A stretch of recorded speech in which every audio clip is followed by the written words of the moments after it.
No, di tulad nitong Bongbong Marcos, no, mga nasa gobyerno, tinanggalan ng MAIF, no, ng guarantee letter. Itong si Senator Alan Peter Cayetano, no, ang kapal talaga ng mukha, parang pera nila, no.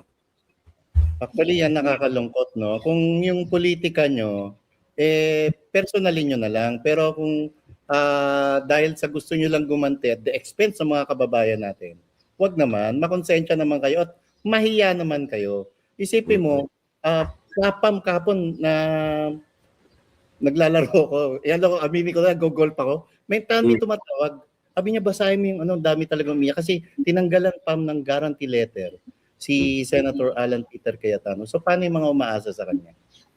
Ang malungkot doon.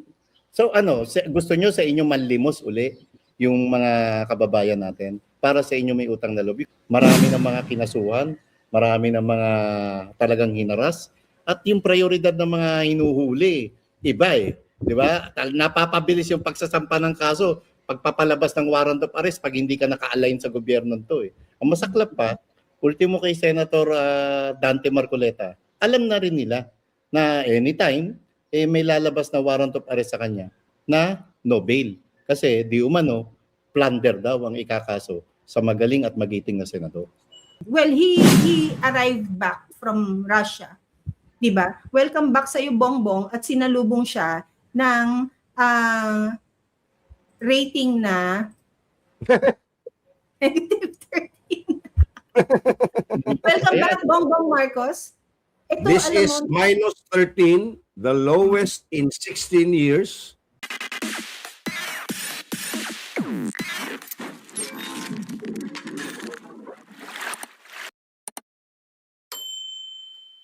Happy Father's Day to both of you. Mauna na ako sa inyong dalawa. Happy Father's Day. Although tomorrow pa, no? Pero, yan. Bukas ba? And same to you pa. Alam naman natin na kahit pa paano tumatayo ka ring ama ng tahanan ng iyong pamilya. I-shout out na rin sa mga single dad na tumatayong nanay. Mga tawag namin dyan sa Cebuano is mga inatay, ina na naging tatay pa. Ganun din lalo. Yung mga single mom na tumatayong tatay. Go! Pilit ang itinatayo naman yung, alam mo yun, nagdurahop nilang pamilya. Lalo yung mga mahihirap dyan. And sa mga OFW po, no, marami makaka-relate dito. Dahil patuwing may nakakausap tayo, Pam, no, na mga OFW, lagi lang binabanggit yung kalaban lang kalungkutan pag nasa abroad sila. Huwag mo lang careful ka lang dyan sa mga salita mo, Marlon, na yung may itinatayo sila, no? Baka anong sabihin na anong itinayo ng mga single mom? Hindi, kasi pagka may tinatayo ka, kailangan matigas ka, kuyang. Matigas yung determinasyon mo, matigas yung paninindigan mo, na eto kailangan ma-attain ko para sa pamilya ko. Napapakunot noo ka. Hindi ko kasi gets. Ang slow mo kasi. Hindi yung... Ang pangit mo ka, Bandik, Pamela. Akala ko ba one of the boys ka? Oh. Message niya sa akin mamaya. Hi, good morning. Ay, good morning. Pero Best dad by Best partner. dad by partner. Galing, oh. 2 weeks Ano yung ago pa. pinadala niya? Kay Mrs. Kingmaker galing, no? Thank you, ma'am. Ganun ka-advance mag-isip. Parang 2 weeks ago pa to, Pap. Oo nga, pero yung advance naman niyang regalo, siya namang late ng pagpapadala ko nung bigay niya rin kay Kuyang Ibi. Yeah, sa akin kasi pinadala. Bakit ba naka-care of si Ibi sa akin? Kasi siyempre, sa inyong dalawa eh. Chinese. Papadala ko na naman to kay El Bigotilio Hugalbot. Thank you. Para sa thank you, Ma'am May. Over my dad body. Dad body ba ito? Dad body ba ito? Ito dad body ba ito, Pam? Dad body, yung katawan mo, katawan ko yan nung kabataan ko eh. Ano ba tawag niya sa braso? Yun ba yung abs?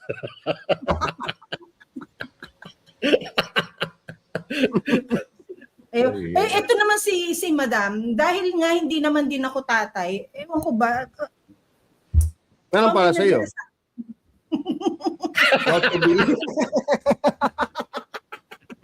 So alam nyo na ngayon, ha? Alam nyo na ngayon sino mataas sa uric acid.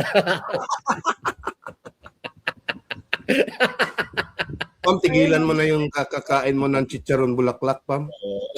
Ay, excuse me, mas mayaman po ako sa paggugulay. But speaking of speaking of Mr. and Mrs. Kingmaker, pa-shout out muna tayo sa mga sa mga host sa nag-host ng dinner sa Rodriguez family diyan sa Canada, no.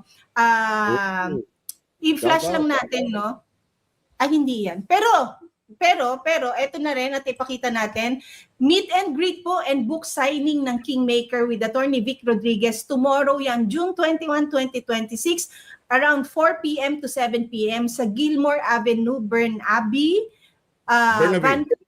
Burnaby?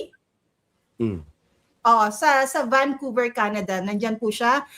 Pwede po ninyong dalhin yung inyong mga libro kung nakabili na po kayo. At kung wala naman, meron din pong mga available dyan. Just call or text or do a screenshot of this of this portion, no.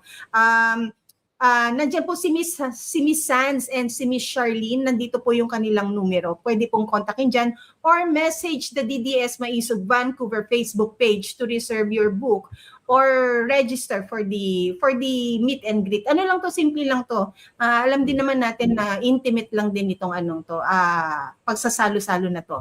And of course, sino po? Taga dyan ba si Soljen? Soljen. Burnaby kasi. Huli mo na yan, ha? Huli mo na yan. Okay, Pero dagdag natin ito. Ito. Tayo pa yung although wala po si Marlon kahapon, tayo yung pinapanood nila. Shout out to Mr. and Mrs. Boy Carbunco. Sila po yung nag-host ng kina Rodriguez family. And of course, Sir Ace and Ma'am Cherry Alfiler, Pinoy migrants in Richmond, Canada. Childhood friend yan ni Attorney Vic. Maraming talagang personal na and Ma'am Cherry. And pinsan pala ni Sir Ace, yung classmate ko nung elementary sa P. Burgos Elementary School sa Santa Mesa, si Kagawad Julie Manea. Classmate, shout out sa'yo. Alam mo, Pam, nung kasagsagan nung pandemic, kaya hindi ko makalimutan si Kagawad Julie, si Jingle. Jingle ang nickname niya. Mga Manea sa Barangay Santo Niño, sa Santa Mesa, Galas. Si Mama, Pam, nagka-COVID. Alam mo nang ginawa ko since walang makapunta, ang tinawagan ko si Kagawad Julie Manea. Sabi ko, mate, pwede ba makiabala si Mama? May positive. Siya pa natataranta. Sabi ko, hindi mate, yung food, baka may mautusan ka dyan, mapasuyuan, para rasyonal lang ng pagkain si Mama. Alam mo, meron tayong 3 times a day, di ba, na pagkain. Si Kagawad Julie, 5 times, kasama pati merienda. Tapos binabayaran ko, ayaw pa bayaran. Bigla tuloy ako na yan. Kaya Kagawad, Julie, alam ko proud na proud din sa yung pinsa mo si Ace na childhood friend naman ni Attorney Vic Rodriguez. 5 times yung delivery niya ng meal? Kasi almusal, may merienda, may tanghalian, may merienda, may hapunan. Gano'n ka-spoiled yung mama ko. Ganun bang hinahanap mo sa isang lalaki, Pam? Hindi, pakisabi kay Ma'am Julie, masama yung pakiramdam ko. Wala nang COVID, Pam. Gusto mo antivirus? Gusto mo lagyan ko ng anthrax itong papadala ko. Gusto mo muna COVID. Wag,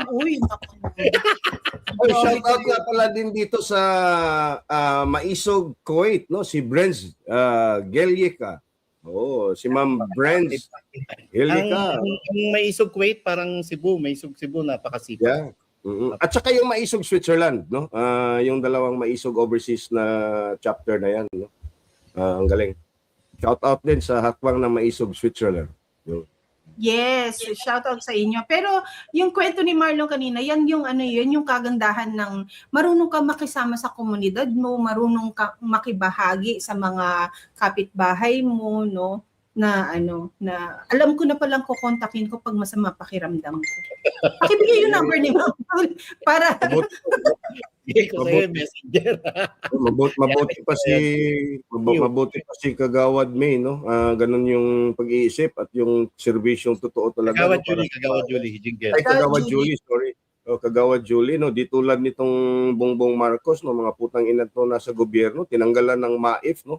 Ng guarantee letter. Itong si Senator Alan Peter Cayetano, no? Ang kapal talaga ng mukha, parang pera nila, no? Actually, yan nakakalungkot, no? Kung yung politika nyo, personalin nyo na lang. Pero kung dahil sa gusto nyo lang gumanti at the expense sa mga kababayan natin, wag naman, makonsensya naman kayo at mahiya naman kayo. Isipin mo, kapon na naglalaro ko.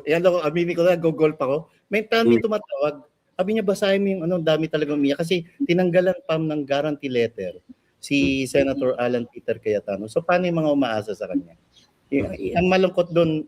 So gusto nyo sa inyo manlimos uli yung mga kababayan natin para sa inyo may utang na loob. Kasi kay Senator Alan, yung mga guarantee letter nila, hindi naman yung para magkaroon ng utang na loob. Talaga namang sa atin na lang Kuyang Ibi, sa iyo na lang diba? Hindi, wala, maliit na tao lang naman tayo, pero alam natin, sarili natin, na may mga kakilala tayo na mga lumalapit din sa atin. What more ang isang Senator Alan Peter Cayetano na talaga namang kilalang matulungin. Sila ng asawa niyang si Mayora Lani Cayetano. Yung general context din naman dyan is, kaya nga hindi dapat personal ang tulong pagdating sa taong nakaupo sa gobyerno. Dapat yung budget allocation nandun sa institusyon kung saan dapat ina-avail yung tulong. Bakit nasa individual, bakit nasa senators, bakit nasa congressman, bakit na kay mayora, kay governor, bakit nasa kanila? Bakit wala dun sa institusyon, wala sa ospital, wala sa center, wala sa... Bakit? Kasi, di ba? Patronage politics. Correct. Tama, patronage politics. Tama naman, pero sa sitwasyon ngayon, yung timing dapat yan, baguhin talaga. Baguhin yung sistema na ibinibigay na tulong o pamamahagi ng ayuda sa mga kababayan natin, lalo pagka medical assistance. Dapat talaga hindi sa mga politiko, para nga hindi magkaroon ng loob. Pero sa panahon ngayon na may mga nakabinbing request sa tanggapan mismo ni dating Senate President Cayetano, babarilin nyo, bigla nyong pipilasin yung dapat sana mga guarantee letter na ibibigay ng opisina ni Sen. Alan. Wala So who are responsible? DOH? Ted Herbosa? Hindi, DBM yan. DBM to. Kasi yung nag-inform kay Senator Alan Peter Cayetano ay yung mga kaibigan daw niya sa DOH. So parang nag-edge up na boss, Senator, tatanggalan ka na ng allocation. Kasi yung DBM ang nag-allocate kasi doon galing yung pera nila .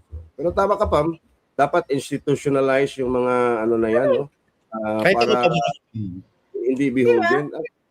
Tulad ng 4-piece nga, ito yung sinasabi ko, no? Na 4-piece, ito yung template sana. Pero binawasan nila ng 40-50 billion ata. And mind you, ito pa lang si Rene, no? The late Rene Butterbonia was actually a 4-piece recipient. Biro mo. So, again, hindi ako kontra dyan sa mga ayuda. Pero dapat, no, pera ng taong bayan yan, dapat hindi tayo luluhod doon sa kung sino mang mga politiko. Dapat institutionalize yan. Dapat may database. We already have the technology, Marlon. Andyan na yung technology for a database, cloud services, lahat ng pwedeng gawin natin via technology, pwede nang gawin. Hindi mo na kailangan ng mga maraming tao dyan na gagawa, mano-mano yung encoding na ganyan-ganyan. I mean, Kaya tignan mo yung entitlement, yung passion, yung pagpupursige ng mga politiko. It's no longer about the service. It's about the privilege that comes with the service na nagsasuffer. Ano ba yung privilege na yan? Meron kang ganitong budget, meron kang ganitong AX, meron kang ganitong tupad, meron kang ganitong akap, halik, kandong, whatever. Di ba? Lahat na itinawag ng lahat na pwede nila. Meron pa siguro yung kandong, tuwak, liyan. kandong, tuwad, liad, pwede na yun. Meron nga, hindi nga natin alam yung kakakandong mo, kakapatupad, ewan ko. Yan na ngayon yung pinaglalaban na nila.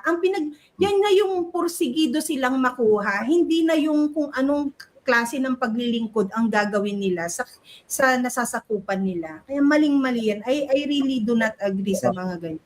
Tama ka, Pam. Tapos ang isa pang nakakalimutan nating anggulo, no? Na talagang ngayon, pagkakalaban ka ng gobyerno, lahat ng panggigipit, lahat ng pangsisikip, aabuti mo. Pansinin natin, Congressman Kiko Barsaga, inexpel na nila. Etong kay Senator Alan Peter Cayetano, ayan, binalian nila, di ba? Pinilayan nila para sa mga guarantee letter.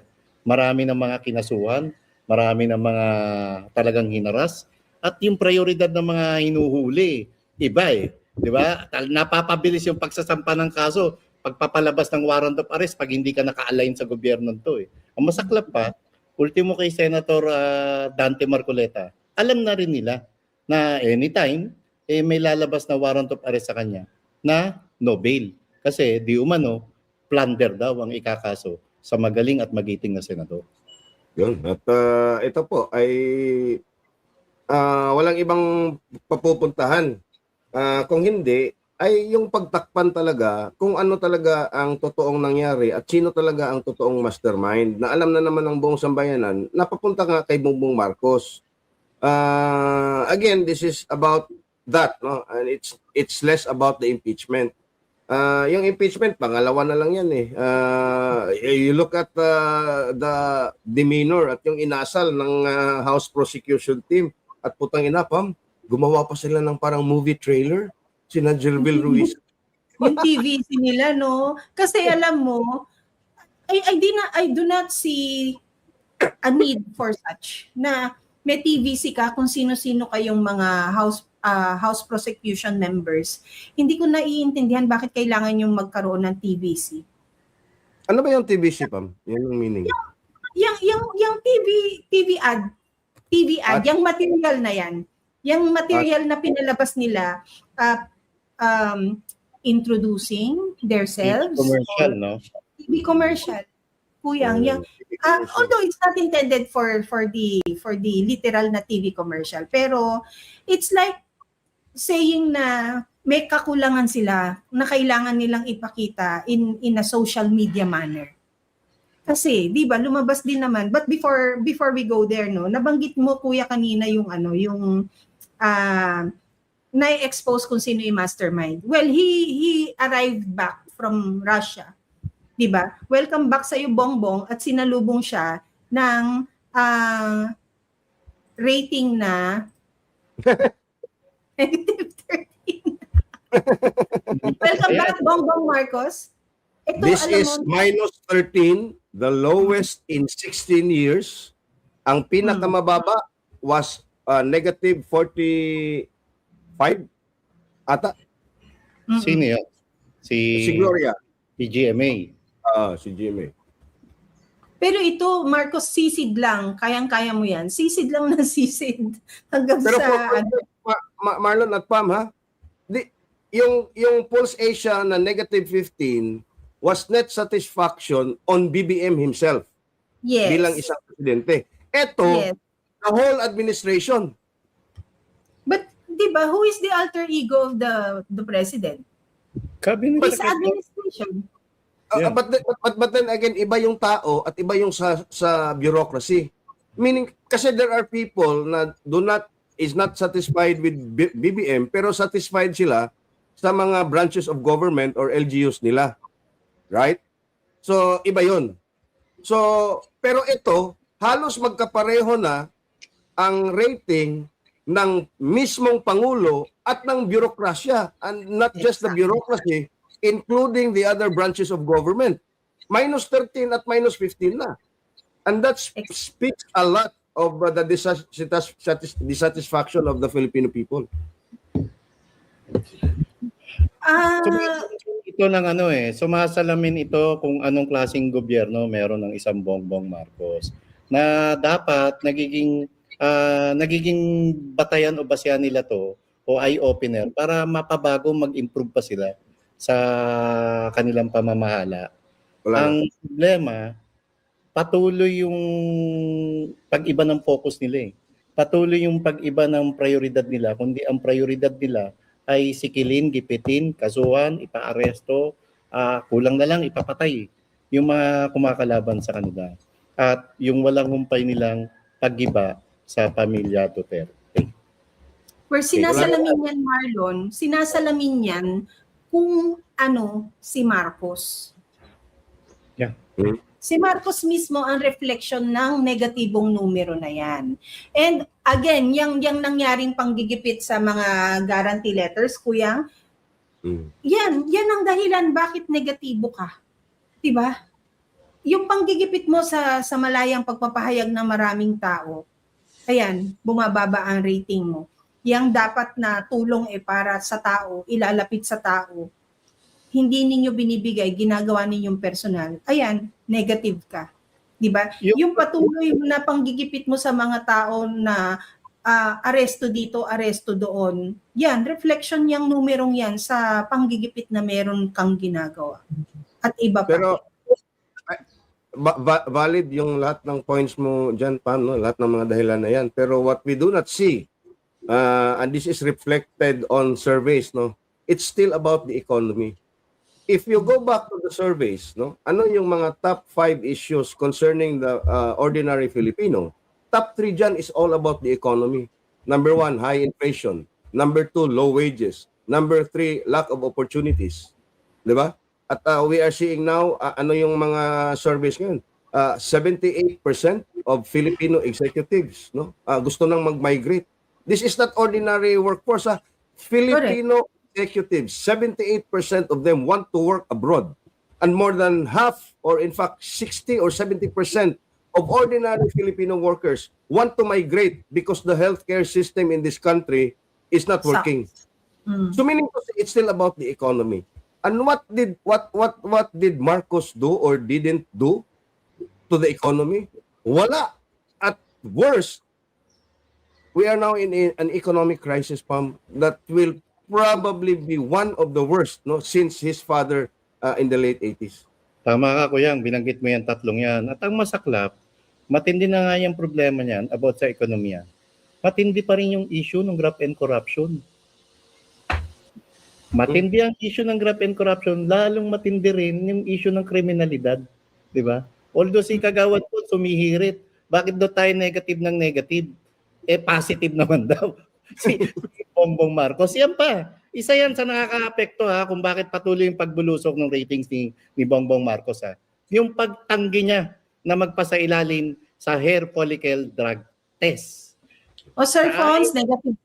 BBM, mga ordinaryong tao, gustong-gusto nilang makita na magpasailalim sa hair follicle drug test ang Bongbong Marcos para mabigyan tuldok na kung gumagamit ka ba talaga ng ipinagbabawal na gamot o para naman mapatunayan mo sa kapatid mo na si Senadora Amy Marcos na mali ka, sinungaling ka ate dahil hindi ako nagdro-droga. Sa anak na lang sana mangyari yun eh. You step up, di ba? Come forward and say, hindi drug addict tatay ko. Wala naman ding anak na ganun. Ganyan talaga, no? Pag ang tao ay gipit na sa katotohanan, ang gagawin niyan is maghahanap ng distraction, maghahanap ng punching bag, maghahanap ng excuses, at ang ginagawa nila is again to pin it on the Vice President, si Sara Duterte, and hence the impeachment, at hence yung kanilang takeover using intimidation doon sa Senado. So nakikita natin ngayon yan because again, they do not have a credible candidate against the Vice President in 2028. Pero ang much more difficult dito, Marlon at Pam, yung conviction in an impeachment trial against the Vice President, no matter the complexion of the Senate right now, no matter the numbers, it is next to impossible to convict the Vice President at 16 votes. The math still remains. The math is not mathing kay Gerville Luistro when she said and interpreted the law na yung all senators did not say 24 of the... Kaya ka si Luistro, kaya Kaya ka nilalamon ni Attorney Sheila eh. Oo, no? Galing, no? Gaano ka totoo to? Ikaw Gerville, naku, sana ikaw na lang ang tinago ng asawa mo. Diba? Grabe. So, Rip. gano'ng totoo ito? Nakinain ng buhay, Sara Duterte's lead counsel reported outguns Gerville Luistro in impeachment pre-trial meet. Kaya Totoo siguro yun. mainit ulo ni ni Ni Lorna. Lorna Kapunan. Itong si Luistro, no, pagka against kay BP Sara, ang bilis lumabas na, ang bilis magsalita, no? Ang bilis magkomento. Pero hanggang ngayon wala tayong naririnig tungkol sa mga akusasyon sa amo niya, sa boss niya na si Martin Romualdez. Hindi lang si Gerville, lahat na sila, no? Tingnan mo si Adjong. Tama. Pero ito si Luistro, siya yung may pinaka-classic na speech eh. Nasabi niya, dahil kay speaker, merong akap, bumaha. dahil kay speaker, di ba? Bumaha ng ayuda. Oh. Ngayon mo, bakit ang focus mo lang, Vice President Sara Duterte? Kung tunay na anti-corruption kang hinayupa ka, dapat nagsasalita ka laban sa boss mo na si Martin Romualdez. Oh, pero going back to Attorney Sheila Season, she is literally a very towering figure. Is a very tall of a woman, Pam. And she has this facial expression and this facial features na para bang talagang kumakain ng buhay. You look at the photos, putang ina hanggang dito lang si you look at that. And look at, this is classic. This image will go down to the books of what really an empowered, strong woman should be. At nasa behind enemy lines na sila dyan pa, Marlon. Hindi nila teritoryo yan, hindi nila turf yan, pero tingnan mo yan, tingnan mo ang imahe na yan. It speaks of a million adjectives. Yung kumpiyansa nila, no? Yung kumpiyansa nila. At alam ko, punong-puno sila ng punong-puno sila ng pag-asa at saka punong-puno sila ng paniniwala na itong prosecution na to, kayang-kaya lang lamunin ng buhay. Because again, let's do the math. Let's do the math. Make sure 16. you sum up, Sabi nila, 22 na lang or 23. Ganun pa rin, 16 pa rin eh. 22, ganun pa rin. Pero, halimbawa, ibababa mo yung conviction. Dapat ibababa mo rin yung non-conviction, yung not guilty. Hindi naman pwede na bumaba yung denominator, yung conviction lang ang... So, bababa siya. From 9, magiging 7 na yan. Halimbawa, pag 12. Or pag 30 na lang, pag kinulong nila yung mga Number 2, tingnan mo yung defense, no? Ano bang ginagamit nila ngayon? Nandyan na si Ace Barbers, andyan na kung sino-sino dyan. Very weak daw yung evidence ng defense team doon sa pre-trial. Wala ba silang alam na yung burden of proof ay nasa mga nag-aakusa at wala sa depensa? Yung depensa lang is to demolish the arguments and the evidence of the prosecution. And right after na lumabas sila during the pre-meet or pre-trial meet the other day, 2 days ago, ang optics na kaagad nila, ang spin na kaagad nila was that the defense was they were not prepared. Diba? Kinailangan magsalita ng defense folks nila na hindi nga namin alam saan daw nang gagaling si Attorney Poa ba. But then he said na okay naman sila, okay naman yung pangyayari, and look how okay, because ito kuyang medyo yung mas malayo lang na na shot na diyan mo talaga makikita yung towering lead ng isang Attorney Sheila Season, no? Nakikita natin dyan. And look at the men behind her. Look at the men. I mean, no offense to the men here, no.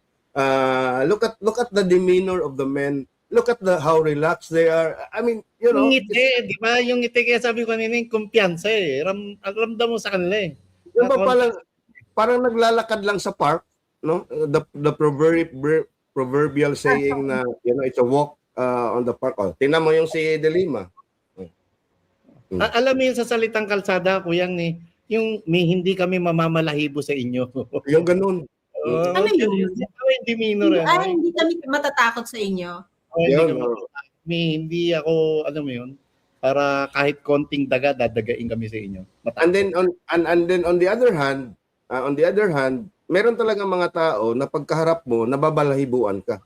And Yeah. I think Attorney Season Sheila, not just because of her posture, of her height, of her but because Attorney Season is a very seasoned litigation lawyer. Ang trial experience niyan, probably i-combine mo lahat ng 11 prosecutors. Lahat ng trial experience nila, whether it's criminal law, family law, admin law, civil law, i-compress mo yung mga legal experience nila compared to Attorney Season. Siguro wala sa kalahati. Marlon, Pam? Oo. Di ba siya, Lawyer of the Year for 5 years sa firm nila? Tama ba? There you go. So, tapos kuya, di ba sabi mo, yung aura nila nakangiti. Alam mo, para lang silang mga executive na naka-lunch break, lalakad papunta sa isang kainan. Hindi. I mean it in a good way, ha? Na ganun sila ka-relax, ganun sila ka-ready, ganun sila, ganun sila natin na-appreciate. It's as simple as that. And then they all... Nakikita ko nga yung Pam, nakikita ko nga yung report nila sa isa't isa. Galing kahit pa paano na magkakaiba yung office pinanggalingan nila, di ba? Yeah, and then the all black suit with the black stilettos. Holy shit. Lalong napaka elegante ng nila, and alam mo yun, yung confident nandoon. And look at the boys. Para bang si Attorney Sheila, no? Come on, boys. She's like nanay. Alam mo yung lioness? Sa pack of lions kasi, yung lalaki doon, no, actually is more of a loner type, hindi nagpapaano yan. It's more of it's the female na nagli-lead sa pack. Parang ganon, no? Unlike sa wolves, no, na yung wolf doon is the male, no. Mas alpha si babae kaysa kay lalaki. Oo. Ganun naman kami talaga, no, pag yung mga babae.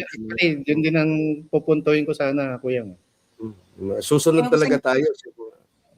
And look at this photo. This photo is sending us a message kung anong klaseng professional ang defense team ni VP Sara Duterte. Because we saw this na si Attorney Poa naman ang gumawa during the Committee on Justice hearing, no, sa House. Nakita natin yan how Attorney Poa rose from his seat and then approached De Lima, and then, di ba, lahat kinamayan niya, sila Joel Chua, si Asidre, and look at, matangkad pala talaga siya, no? Matangkad. Tingnan mo si Kapunan, may picture yan, na si Kapunan yung kaharap niya naman, yung inaano nila. Ganito lang din si Kapunan dito. Oo. Kasi look at Laila De Lima nakatingala. And look at Zamora. And what's the first name of this representative? Si Zamora. This girl, no? Yung naalala ko lang yung niya, yung kapatid niya kasi Pami.